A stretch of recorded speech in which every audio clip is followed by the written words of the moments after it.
在新疆的就业和社会保障国际研讨会上，13位来自上海合作组织秘书处、伊斯兰合作组织秘书处、有关国家驻华使节、非政府组织代表及国内专家学者，围绕人权、国际法等问题发言。From the perspective of international law, propaganda attacks that seeks to delegitimize the Chinese state and its governance in Xinjiang violate fundamental principles of the UN Charter, such as respect for sovereignty and non-interference in the internal affairs of states. 新疆坚持和运用中国人权发展道路6条主要特征和宝贵经验，结合新疆区情和各族群众需求，推动人权事业发展。但美国等西方一些国家凭空捏造中国新疆存在所谓强迫劳动等谎言，完全不符合实际。真实的新疆人权状况到底怎么样？西方炮制谎言背后的政治意图是什么？专访瑞士国际人权与社会发展协会负责人大卫·洛佩斯。Nice to meet you, Mr. David Lopez. Thank you very much to invite me here to this important interview. Some Western media claim that the stabilization measures in Xinjiang restricted people's freedom. How did you see people living in Xinjiang during the visit? They mentioned that so the Uyghur have not freedom to walk, the right of them self-determination are not respected. I'm so sorry, but on these 2 days, when I was going in each factory, I see that the Uyghurs have a guarantee of the human rights. Again, I think that the topic, this special topic of human rights pronounced by the Western countries regarding Xinjiang, and not only Xinjiang, but Tibet and Hong Kong and Taiwan, are just a tool they need to use. Maybe actually Urumqi has not the same development of Shanghai or Hangzhou, but if you walk around the city, if you take your car and you drive around the Urumqi, you see that they begin to building some apartments, some factories, and they create employment. So when this is interesting. I asked to a worker in one of the textile factory. She told me she was very happy. She was very happy with the salary. She has enough to live at home, to pay the clothes, to pay the food. She has freedom to travel not only in Xinjiang but all around China. How do you think the policy of China's Xinjiang has played a role in the safety guarantee for ordinary people's daily life? How does it relate to the protection of human rights?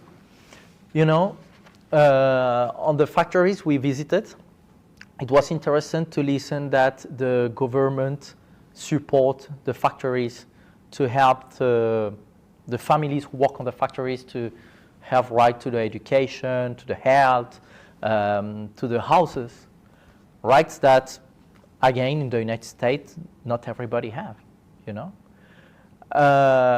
I think that this night it will be really hard to see one Chinese sleeping on the street, but it will be really easy to see many Americans sleeping on the street of New York and Los Angeles, or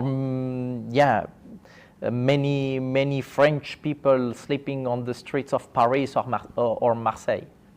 We know that these policies promoted by China hit the interest of a minority of the population who has all the money of the world.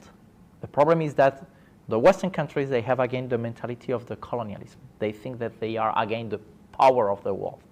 They think that they can come again to tell you what you have to do, which is the behavior you have to adopt, and who is the people you have to respect and not. Why couldn't we have a policy in health similar to the Chinese policy? Here the people can go to the hospital and they will not be afraid that they can't pay the treatment of a doctor. Sometimes in European countries, many people don't go to the doctor because they have no money. The politics that is promoted here in China, it's an example for these countries. 大卫·洛佩兹认为，从国际法角度来看，那些试图抹黑中国、否定中国在新疆治理合法性的宣传攻击，违背了联合国宪章的基本原则。事实上，在新疆的就业和社会保障国际研讨会上，多位外籍人权专家学者与洛佩斯有类似想法。他们肯定了中国新疆在促进和保护人权方面取得的进步，同时驳斥西方在人权问题上对中国新疆的固有偏见。Xinjiang has also formulated and put in place economic and social development strategies which are aimed at upgrading the industrial sector to boost employment in the region, thus assisting the local population in obtaining stable employment. These policies have encouraged innovation and entrepreneurship, provided vocational training. So I've lived in China for 19 years, and I've seen how the Chinese government have worked to improve the lives of everybody. These allegations, particularly those of slave labor, I knew they weren't true, but I understood I need to see for myself. Why is there such a huge contrast between the real situation of human rights in Xinjiang and the Western narrative? What do you think are the real political intentions behind this view? And this is something, I like very much the geopolitics, because by the geopolitics you can understand many things. You can think which is the connection between the politics, United States, media's manipulation, and Xinjiang. Actually, United States, it's very scared because China grown up.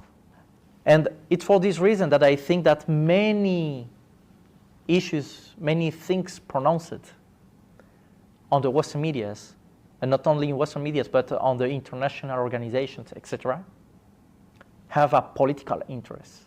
And the Western medias like CNN, BBC, CNBC, we have just to think who are behind of these medias, what they make.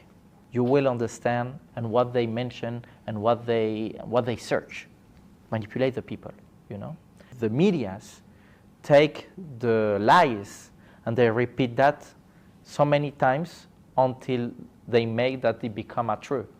Based on your understanding, what is the most important information on human rights in Xinjiang that you hope to convey to the international community? I think the most important understanding for the human rights is the verity of the reality of Xinjiang. The last time when I was coming, I was going to Chongqing, to the Southwestern University. And the director of the university asked me, what can we do in the Western countries to the people believe us? Believe what is China?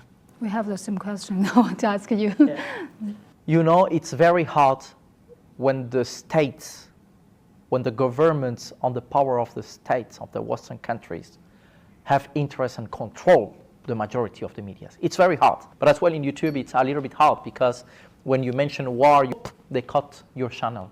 I think that we have to make the exercise to show the verity of China because the people have the access to the TV and they watch the TV, etc. Maybe for our media, we need to tell China's story well to the world. Yeah, one of my interests is to go back to Switzerland and maybe make some events where I can invite the people who can listen and would listen, because we don't search to convince them of the opposite. We search that they have the curiosity to gonna search the verity. I would just applaud the Xinjiang people because we know that Xinjiang lived moments of terror. Despite of that, the Xinjiang people are here. They continue to walk. They continue to building the city, building the country. I hope just that the people will continue to have this possibility and the voluntarity to develop again and again the city.